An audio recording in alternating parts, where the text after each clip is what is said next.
Yo, guys. I've just come out of a group meeting that has been about. It's basically a body image and perception kind of group that happens every Wednesday. Kind of like it's like a 10-week cycle or something like that.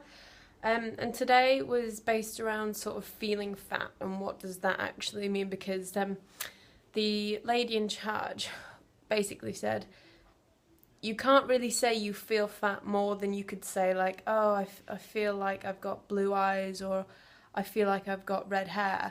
You can't actually feel that. And essentially what you're doing is saying you feel fat as a way of kind of oppressing other emotions that are going through your head. So, for example, I would never really say I feel fat at the minute because A, I know I'm not fat, and the most likely situation I would want to say I feel fat is when I'm bloated or I've just eaten a big meal, but I know that I am not fat. I am still very slim at the end of the day. I mean, whether I can say that, 2 or 3 months down the line is another issue. But we'll see. But if I try and kind of alter my way of thinking now, I probably stand a better chance of coping 2 or 3 months down the line when I am bigger, not fat, just bigger, basically. My body shape will have changed quite a lot.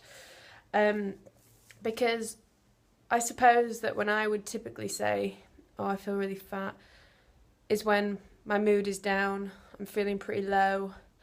And for me, because of like the dancing and stuff, it was not that I'm saying this is what was said, but I personally kind of associated weight gain with failure. And throughout my kind of school career, I was constantly comparing myself to my friends who were very academically successful. I'd compare to them socially as well, physically, obviously. Um, and I never really felt good enough kind of in school. I always felt like just because I wasn't doing quite as well as my friends, it was just failure. It was that black and white thinking. I was never kind of doing all right, it was just I was either doing well or I wasn't. And that is a huge area with eating disorders. You either see things as black or white, and it's retraining that thought pattern of finding a grey area, basically. But with this session came quite a few like shocking statistics. So 2.1% of women are underweight. And I was quite shocked at that. I thought it'd be more than that. But this is all kind of based on BMIs, which can be very misleading because if you take an athlete or a rugby player, for example, who are more or less all muscle, they will have a BMI that will come out as overweight or obese because of their weight in proportion to their height. But obviously they're mostly muscle, and that's going to weigh more than fat. So BMI isn't the best way to sort of see your see weight, but it's the best kind of thing they're working with at the minute until something new comes along. The average dress size of a woman is 16. 25% of women are obese, 32% are overweight, 80% of women are dissatisfied with their appearance, and shockingly, this is probably the saddest statistic, 81% of 10-year-olds are scared of being fat in future life. And that's like, oh my God, man, and this is from a statistic that was taken from like 1999. So, it's pretty old. And so I would imagine that with media influence and stuff, if that same test was taken or survey was taken again today, this year, that number would be even higher, which is really, it's just awful that, so much pressure is put on young people to look a certain way because it's seen as more successful. And, the thinner you are, the happier you are, and it's just an absolute load of poo, to be honest. I'm really trying not to swear on these videos, it's quite difficult. So that was really quite a bit of an eye-opener, and so the next time I would feel inclined to say, oh, I feel really fat, I suppose I just kind of need to reevaluate why I'm about to say that. Is it just because I'm having a really bad day, my mood's low, because I would no more say, it would make no more sense to say, oh, I feel fat than, oh, I feel thin. That's weird. You just don't ever say that, really. And so as my body continues to change as it is doing, it's about me relating it back to health again and accepting this more womanly figure that I will be getting back, which is what I've wanted for months. It's been embarrassing at times looking at my body, not wanting to get undressed at all in front of anybody, and even myself, because I knew that I looked like a a young boy essentially, and it's not the way you should look, a 25-year-old woman. It's not natural. And they were kind of explaining the differences between a normal BMI versus a healthy BMI. So a normal BMI in America will probably be in around the sort of obese range, because as a nation, there's a very high population, a high percentage of the population that is actually overweight and obese. But that's not to say that BMI, even though it's normal, is healthy. So it's really, really challenging your kind of, your mental thoughts about it. So I found it really quite helpful, to be honest with you.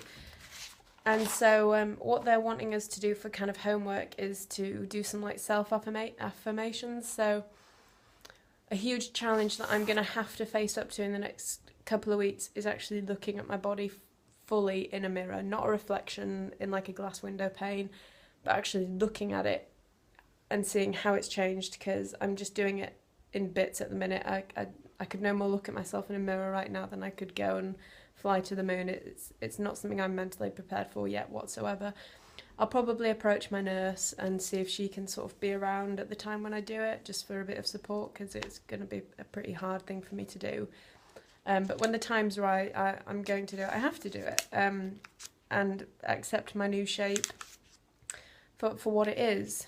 I'm trying not to even think about weight so much anymore, because I could go to the moon, weigh nothing, but look exactly the same. It's about body shape and body image and how you feel in your own skin. And hopefully, like I've said before, by the end of this whole process, I'll be bigger. I don't even like to say the word bigger or fatter. I don't even know I'll be healthier and look healthier, and my general overall being will be that of a much more mentally sound kind of person that doesn't have millions upon millions of issues around food and image and things like that, which is really quite exciting. But obviously, knowing that it's going to be extremely difficult to get to that place, but I will get there in my own good time. I'm here till March at the end of the day.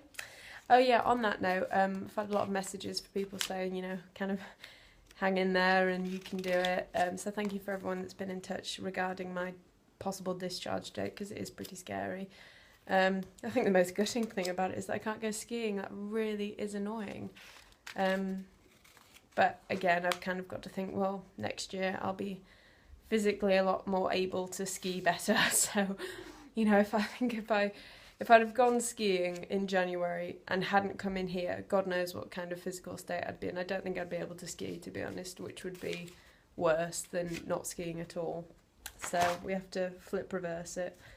But yeah, a big thing with me is gaining weight, being fat, for me, is a failure. I need to look into that more. I need to put pen to paper and really kind of unravel that more. But just as a sentence, with me, that is something that is pretty big, It's, I think it has a lot to do with how my eating disorder began and why it began, and links back to various historical events, etc. I'll probably do a video at some point on how I believe my eating disorder began, why it began, and things like that, because I think that'll be pretty interesting, because hearing other girls' stories is a real eye-opener. You think there's one kind of cookie-cutter way of getting an eating disorder, but there really isn't. So I'll sort of talk more on that in a later date. My mum should be coming this afternoon with Auntie Sue and my nana, so that'll be really good. So yeah, today's not been a bad day. The new girl she's really nice. She's my age. Yeah, and it's not been disruptive, to be honest, yet. I've just seen the new girl come in today. I've not spoken to her yet because she's just getting settled in. But that's going well, I think. So yeah, not too bad. See, things aren't as bad as they seem. I hope you're all well and happy, and hopefully I'll be doing another video tomorrow. So I'll see you later. Bye guys.